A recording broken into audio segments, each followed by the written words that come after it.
in 5 to 10 years, this business is probably going to change a lot because ICE engine production is going to finish. Most of our products are based around combustion engine.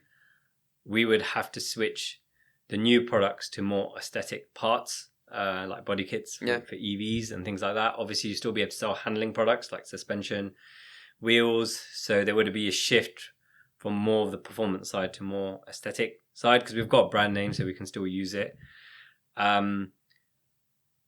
Also, I see for Evolve the future being looking after the older cars a little bit more, and we're starting to do that now. So we're very well known for the E92 M3. We know that car inside out. We really like it. It's probably everyone's favorite M3 that works here as well.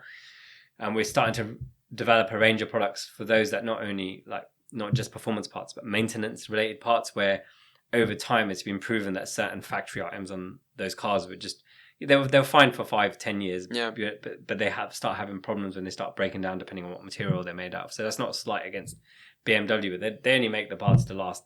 Yeah. So Apple making a phone, and they expect you, if you use a phone for 3 years, you probably expect a car to be used for 5 years. Yeah. So we're getting more into that. So I can see us doing more of, like you have companies doing that now for Porsche 964s. We're going to be doing that for BMW M3s. Yeah. Or looking after the older models because that business will always be there. And we found as these cars are getting older and people are starting to covet them a little bit more because they know they're never going to happen again. Yeah.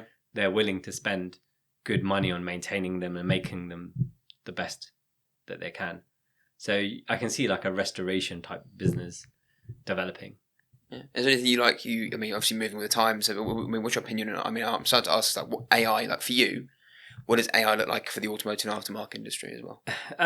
For what we do, AI can never replace physically working on cars. They can help, assist, maybe replace sales staff, like chatbots, writing out marketing material, doing strategies, things like that. But for me as a business, that would be a compliment. I would use those tools to help me do what we need to do rather than be wary of them. But the physical side of what we actually do, it can't replace that. So we're not in an industry where it can fully replace everything. Yes, it can replace part of it, but then we can just leverage that to help us.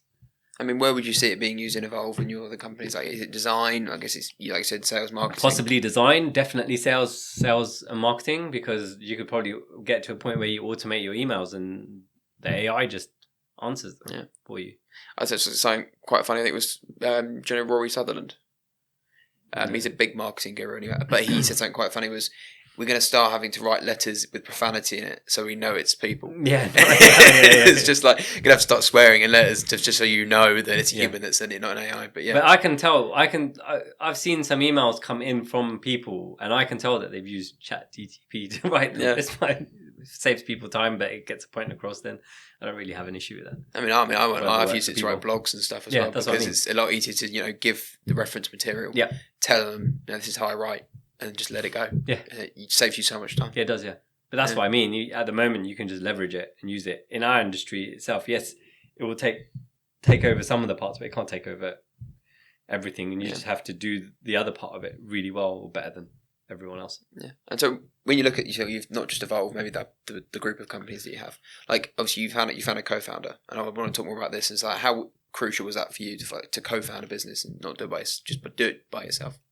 Co-founding works really well when both of you have complementing skills that the other one doesn't really have. So for Evolve, I did co-found that, but myself and my business partner fell out like probably 5 years into the business because we had different ideas about where we were going to go. And then I was able to buy his share out and then I was able to set the direction and do everything that I wanted to do. Eventually was co-founded with Bilal, who is actually the designer of the product. So that works really well because he's the designer, he creates the products. I'm able to then test and verify the products because of my background in tuning. And then I'm able to provide the sales and marketing function for that because that's always been my background. And by the time we started Eventuri, I already had a lot of routes to market. So our first US distributor, I already had a relationship with them. So it was easier to feed the product in it being new, because most people would be like, okay, you've only been around for 2 months. It's like, why should I sell your product? Yeah. It's just interesting because I'm thinking of, again, people listening to this going like, okay, I want to start a business, but I don't know what skills I'm good at. How would you recommend they find like what they're good at? The only way you find out if you're good at things is try lots of different things, see what fits, see what feels natural to you, and you will know yourself if you're good at something or not. Yeah. If you can't decide, just ask somebody for feedback. I mean, are you good at taking feedback? Is that something you like? I like taking feedback because I would like to know where I'm going wrong to improve, but I'm also very self-aware, so I would review myself. Yeah. So I mean, I don't have somebody who reviews me, if that makes sense, but I will have a look and say, okay, is there anything I can do better? Yeah.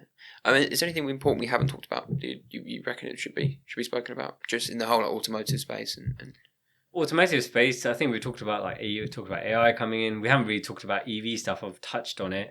That's obviously going to change the industry a lot.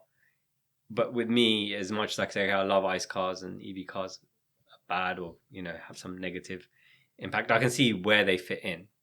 But if you don't have the ability to change the rules, you can only work around them. So instead of complaining, you just have to think, okay, well, this is coming. What can I do? And it comes back to the whole solutions versus problems thing. I'm not the sort of person that sits there just complaining about stuff.